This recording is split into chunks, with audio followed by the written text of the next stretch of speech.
Hello viewers, welcome to D K maths academy. हम लोग समांतर श्रेणी अर्थात एपी के 5वें लेक्चर पर पहुंच चुके हैं। हमने 4th लेक्चर में पढ़ा था किसी एपी का अंतिम से nवां पद क्या होगा और n पदों का योगफल क्या होगा, ये हमने पढ़ा था। तो यहाँ पर हमने कुछ फॉर्मूला लिख दिए जो पीछे हम वीडियो लेक्चर 1 से लेकर के लेक्चर 4 तक जो पढ़ चुके हैं उसमें सारे फार्मूला यूज हुए थे, आए थे। इस सबको हम कैसे आया ये सब पिछले लेक्चर में पढ़ चुके हैं। आज हम लोग देखेंगे समांतर माध्य एएम, यानी समांतर माध्य क्या होता है। तो यहाँ देखिए एपी है और समांतर माध्य को हम लोग अर्थमेटिक मीन कहते हैं और शॉर्ट में उसको हम लोग एएम लिखते हैं। क्या लिखते हैं? एएम लिखते हैं।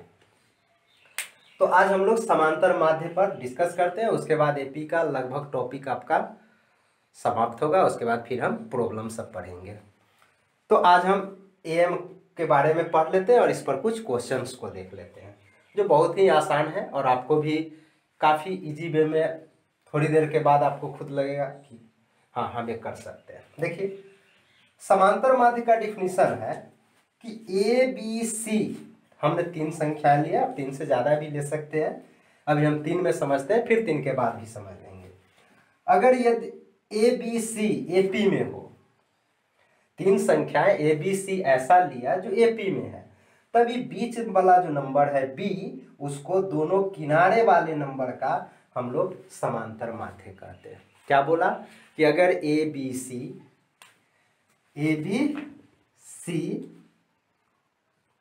अगर आपका एपी में हो तो हम लोग बी को ए और सी का समांतर माध्य कहते हैं।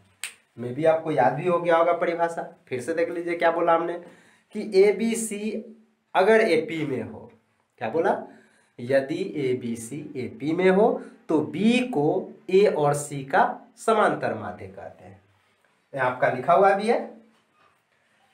अब इस समांतर माध्य के लिए क्या एक्सप्रेशन हो सकता है, कुछ हम प्रयास करके देखते हैं कि कहीं इसका समांतर माध्य निकालने का कहीं कुछ फॉर्मूला हमें मिल जाए तो क्वेश्चन बनाने में सहूलियत मिलेगी।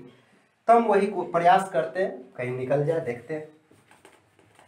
तो क्या देखा हमने अभी तुरंत डिफिनीशन में ही है कि चूंकि ए बी और सी क्या है, एपी में है। हम डिफिनीशन में भी मानते हैं बी ए और सी का समांतर माध्य कब कहलाता है? जब ए बी और सी एपी में होता है। और आपको मालूम है क्या, एपी का डिफिनीशन हमने बताया था, याद कीजिए। एपी कब कहते हैं? जब मान लेते हैं A1 A2 A3 A4, इस तरह से यह एपी में कहलाएगा। कब? जब A2 में से A1 घटाते हैं, फिर A3 में से A2 घटाते हैं, सब अगर बराबर आते जाए, फिर A4 माइनस A3 अगर बराबर आ जाए सब, तो इसको हम क्या कहते हैं? ये एपी में। हम लोग लेक्चर 2 में एपी पढ़े थे। क्या बताए थे कि दूसरा पद में से पहला पद घटाइए, फिर तीसरा में से दूसरा घटाइए, फिर चौथा में से तीसरा घटाइए। अगर सारे जो ये डिफरेंस है अगर सेम आने लगे तो हम कहते हैं यह जो अनुक्रम है वह क्या है? समांतर श्रेणी में है। ठीक वही बात हम यहाँ तो हम देख चुके कि ए बी सी क्या है, एपी में है, डिफिनीशन में है। तो अगर यह एपी में है, इसका मतलब इस रूल को फॉलो करेगा, मतलब दूसरा में से पहला घटाएंगे और तीसरा में से दूसरा घटाएंगे तो इक्वल आना चाहिए। तो एपी का परिभाषा से क्या मिल गया? बी माइनस ए बराबर हो जाएगा सी माइनस बी के। हमें वैल्यू किसके निकालने हैं? कौन समांतर माध्य है? बी है समांतर माध्य। किसका? ए और सी का। ए और सी का समांतर माध्य कौन है? बी है, मतलब बी का वैल्यू यहां से हमें निकालना है। तो चलिए सारे बी को एक तरफ कर लेते हैं। बी यानी माइनस में है तो इधर आएगा प्लस में बी, इधर माइनस में है उधर गया प्लस में ए, आई प्लस में सी है। तो यहाँ से एगो बी और एक ठो और है, यानी टोटल 2b हो गया और यहाँ a प्लस सी हो गया। तो हमें क्या मिल गया फाइनली? यहाँ से अगर हम b निकालते हैं तो हमें क्या रिजल्ट मिल गया, ए प्लस सी आई बटा में आ जाएगा, ये 2 चला जाएगा बटा में। मतलब आपका ए और सी का समांतर माध्य बी होता है और वह बी निकालने का फॉर्मूला हो गया ए प्लस सी बाई 2। ये आपका समांतर माध्य निकालने का फॉर्मूला हो गया। यानी आपको क्या रिजल्ट मिल गया, समांतर माध्य ए और सी का समांतर माध्य बी क्या है, ए और सी का समांतर माध्य है, दैट इज बी क्या है, आपको लिखा दिया ए और सी का समांतर माध्य बी है ना। मतलब ए और सी का समांतर माध्य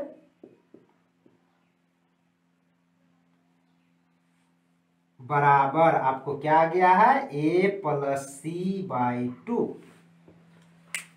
ए और सी का समांतर माध्य क्या आ गया है, ए प्लस सी बाई 2। इसी तरह से इस पर अब हम कुछ एग्जांपल्स को कर लेते हैं।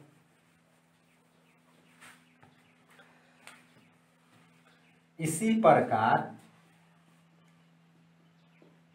अगर आपसे पूछा जाए कि ए और बी का समांतर माध्य क्या होगा,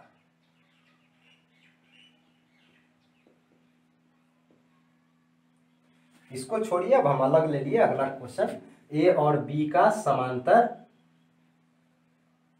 माध्य अगर आपसे पूछे कि क्या होगा, क्या देखा है यहाँ, ए और सी का समांतर माध्य क्या है, दोनों को जोड़ के 2 से भाग दिए। यानी आपका समांतर माध्य निकालने का तरीका हो गया कि दोनों को जोड़ के 2 से भाग दे दीजिए।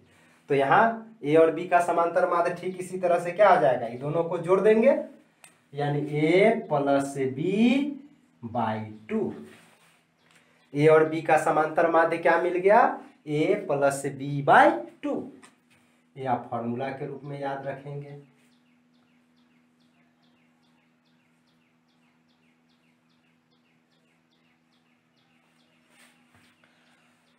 अब इसी पर कुछ क्वेश्चंस देख लेते हैं।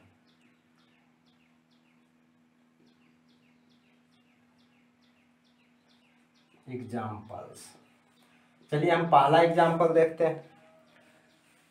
आपको याद हुआ, देखिए क्या बोला हमने, समांतर माध्य निकालने के लिए दोनों को जोड़ देना है, 2 से भाग दे देना है। कोई भी रहे, जैसे ए और बी का समांतर माध्य तो ए प्लस बी बाई 2, ए और सी का समांतर माध्य तो ए प्लस सी बाई 2। उसी तरह से अब हम एग्जाम्पल आपसे पूछते हैं 2 और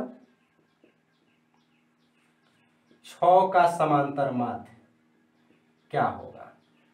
समांतर माध्य को हम लोग शॉर्ट में एम लिख देते हैं क्या।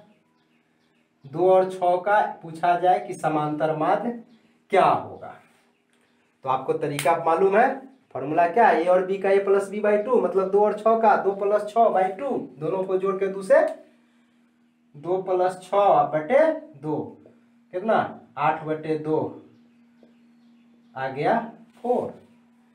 देखिए कितनी आसान है। दूसरा एग्जाम्पल देख लेते हैं, आप खुद बनाएंगे, देखिए बोलिए तो P प्लस क्यू और P माइनस क्यू का एम क्या होगा, एम इज इक्वल टू, बताइए P प्लस क्यू और P माइनस क्यू का अगर समांतर माध्य पूछे तो बस दोनों को जोड़ देना है, मतलब P प्लस क्यू एक ठो है P माइनस क्यू, दोनों को जोड़ दीजिए, 2 से भाग दे दीजिए। रूल यही ना, जिसका जिसका समांतर माध्य पूछे दोनों को जोड़ देना है, 2 से भाग दे देना है।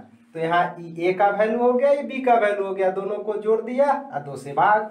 देखिए में प्लस क्यू माइनस क्यू, तो ऊपर बच गया P प्लस पी यानी 2P, अब बाई 2 से 2 कट गया, मतलब P हो गया आपका आंसर। ठीक है, बहुत ही आसान है। अगर आपका तीसरा सवाल पूछा जाए, आपको दे देते हैं -2 और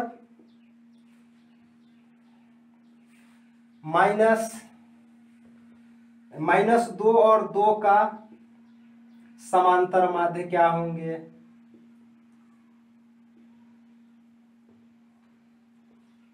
बताइए। -2 और 2 का समांतर माध्य, बस दोनों को जोड़ दिया, -2 प्लस 2 बाई 2, एक प्लस में एक माइनस में, दोनों कट के 0 बाई 2, 2 में से 2 घट गया, 0 बाई 2, 0 में किसी भी अंक से भाग देंगे 0, आपका आंसर। ये रहा आपका समांतर माध्य, वाकई में बहुत ही आसान है, आपको भी अब लग रहा होगा कि बहुत ही आसान है। तो इसको क्या करना है, इस चैप्टर को, जो एपी का जो आपका चैप्टर था उसमें लगभग सारे चीज कंप्लीट हो चुके हैं, जो भी आपका जरूरत का है, यानी इसमें 4 5 टोटल 6 फॉर्मूले मिले अभी तक। 4 ठो यहाँ लिखा हुआ है, 1 ठो यहाँ छूट गई है, उसमें हमने एपी का क्या अंतिम से एनवा पद निकालने का फॉर्मूला लेक्चर 4 में पढ़ा था, और इसमें हमने समांतर माध्य का पढ़ा, जो एक फॉर्मूला ए आया, यानी टोटल 6 फॉर्मूले आपको आए एपी का। इस 6 को अगर कंप्लीट कर लेते हैं तो आपका आसानी से एपी का सारे सवाल बनने लगेंगे। तो आपका एपी चैप्टर का अब इस लेक्चर 5 तक, 1 से लेकर के 5 तक में पूरा थ्योरी जो है सो समाप्त हो चुकी। अब हम लोग क्या करेंगे, इन सारे को नेक्स्ट लेक्चर में इन सारे फॉर्मूले को एक जगह इकट्ठा कर लेंगे और उस पर फिर क्या करेंगे, सारे क्वेश्चन सबको बनाएंगे। तो थैंक्स फॉर वाचिंग।